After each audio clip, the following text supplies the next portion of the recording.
All right, speaking of our show, well, 60 years ago, Dr. Martin Luther King Jr. marched right through Marquette Park during one of the defining moments of Chicago's civil rights movement. Well, this weekend, thousands are expected to retrace those steps, not to just remember history, but to continue the work. We are joined this morning by Reverend Ciera Bates-Chamberlain. Thanks so much for your time.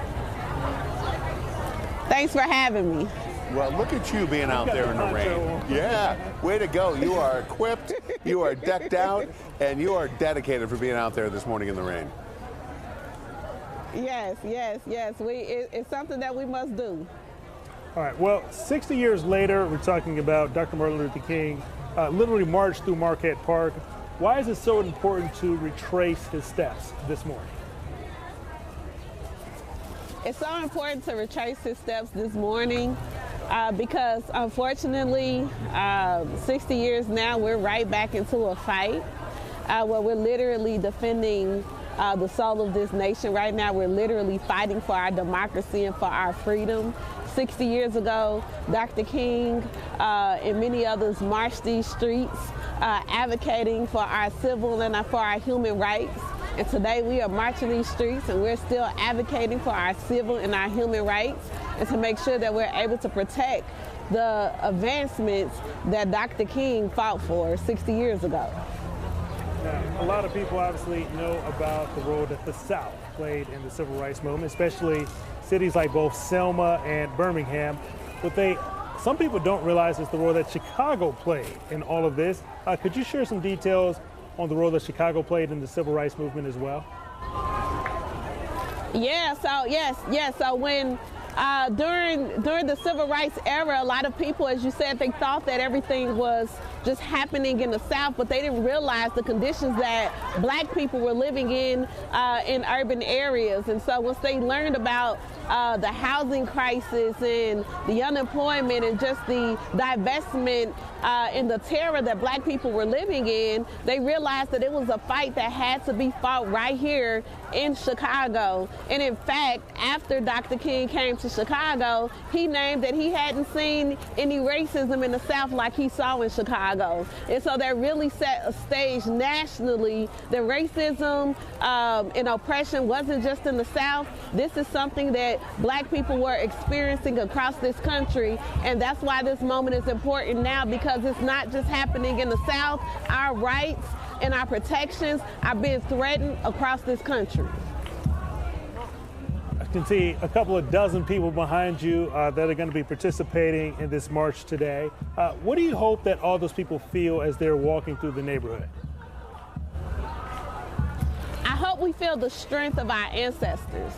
I hope we know that they fought through so many things, and just as they fought, that we too can overcome. And I hope that we take on that spirit and we move forward, because we will win. We're going to defend our democracy and we're going to march forward, but I hope that we take on that same fighting spirit. What time does the march kick off, and what will be the route that you follow today? The march is kicking off right now. And we'll be marching up to 67, where we'll have our main stage launch. There'll be a number of artists, activists, legacy marchers. This vision is led by Dr. Rami with Iman. So it's going to be a number of people from all across the country are turning out, hundreds of folks that are hitting the streets on today. I also imagine a lot of young people are going to be participating. Now, they obviously weren't alive when Dr. King made his march down this walk. How do you think his history, how do you make it feel relevant to this current generation? I don't think it's hard to make it relevant. I think what we have to do is just make sure that they understand, that they know the history, but the relevant part of it is we're still fighting. Like, our young people are still experiencing police violence. Our young people are still experiencing racism. They're still experiencing divestments. They're still experiencing gun violence. So a lot of the things that they were experiencing during the civil rights movement, our young people are experiencing now. So what we have to do is just make the connection and knowing that our people marched, our people fought, and they won. And so they need to know now that just as our ancestors fought, that they too can march and win and fight for their freedom and their liberation and for the wholeness of their communities. Also learned that Dr. Bernice King will be there as well. Just how meaningful is it for her to physically show up for this remembrance? I mean, to have her here we're so incredibly blessed to have her here with us, to bring in her father's legacy, to bring in his spirit. It just continues to amplify how meaningful this moment is to us here in Chicago, and not only in Chicago, but across this country. What does it mean to you? Obviously, the weather is not playing a great part today. So you got on the poncho, got some other people bundled up, but we're still seeing dozens of people that are showing up for this. What does it mean that people are coming out in spite of the weather outside? People understand the urgency of this moment. We understand right now that we are literally, again, fighting for the soul of this nation. And so for me being out here, we're out here rain, hail, sleet, or snow. We're going to be out here fighting for our liberation. We understand that we can choose to march and to fight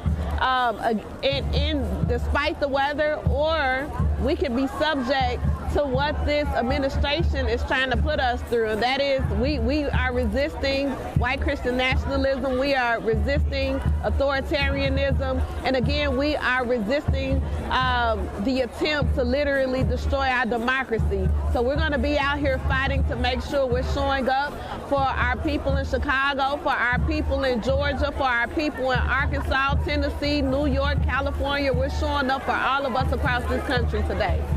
All right, Reverend, once again, if somebody wants to peek in or maybe join the march this morning, where exactly are you guys kicking off and how long is it going to go? We will be out here until 2:30. People can join the march now. We're on 63rd and Casey, but we'll be marching over to 67th. There's going to be the main stage again. We'll have artists like Common, Arrested Development. We'll have other speakers like Pastor Michael McBride from Live Free USA. We'll have Powered by Faith, who is hundreds of faith leaders from across the country who will be joining us, so they can meet us right again at Marquette Park on 67th, and we'll be out there well up until 2:30. All right, Reverend Ciera Bates Chamberlain giving us some perspective on the MLK Jr. Legacy Walk happening in just a few moments. Thanks so much for your time, and hopefully you guys can stay dry out there. Yes, thanks for having me.